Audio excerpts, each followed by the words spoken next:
இந்த டிஷ் பண்ணுறதுக்காக 2 உருளைக்கிழங்கு நல்லா சாஃப்ட் பாயில்டாக வேக வச்சு எடுத்து வச்சுட்டு நல்லா மசிச்சு வச்சுக்கோங்க. இது கூட உப்பு, மிளகாய்த்தூள், ஆரிகனோ, கொஞ்சம் 65 பவுடர், கொத்தமல்லி இலையை கட் பண்ணி சேர்த்துக்கோங்க.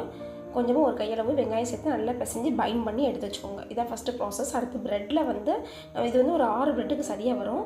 இந்த மசாலா வச்சுட்டு நல்லா எல்லா பக்கமும் ஸ்ப்ரெட் பண்ணிவிட்டு கத்தி வச்சு ஒவ்வொரு ப்ரெட்டையும் 4 பீஸ் வர்ற மாதிரி கட் பண்ணி எடுத்து வச்சுக்கோங்க.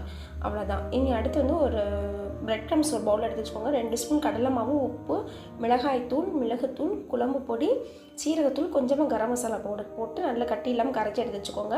இப்போ நம்ம ரெடி பண்ணி வச்ச ப்ரெட்டை இதில் டிப் பண்ணிவிட்டு ப்ரெட் க்ரம்ஸில் டாஸ் பண்ணி எடுத்து வச்சு ஃப்ரீசரில் ஒரு 10 நிமிஷம் வச்சுருக்கோம். அப்போ தான் உதிராமல் இருக்கும். எண்ணெய் வந்து நல்லா சுட்ட உடனே மீடியம் டு ஹையில் வச்சுக்கோங்க. சிம்மில் வச்சா எண்ணெய் குடிக்கும். இந்த மாதிரி பண்ணிங்கன்னா எண்ணெய் குடிக்காமல் இருக்கும். 2 பக்கமும் பொரிச்சு செவக்க எடுத்து புளிஞ்சு எடுத்துட்டிங்கன்னா சூப்பராக ரெடி ஆகிடும். டீ டைமுக்கு அட்டகாசமான ஸ்நாக்ஸ் ட்ரை பண்ணி பாருங்கள். வாழ்க வளமுடன்.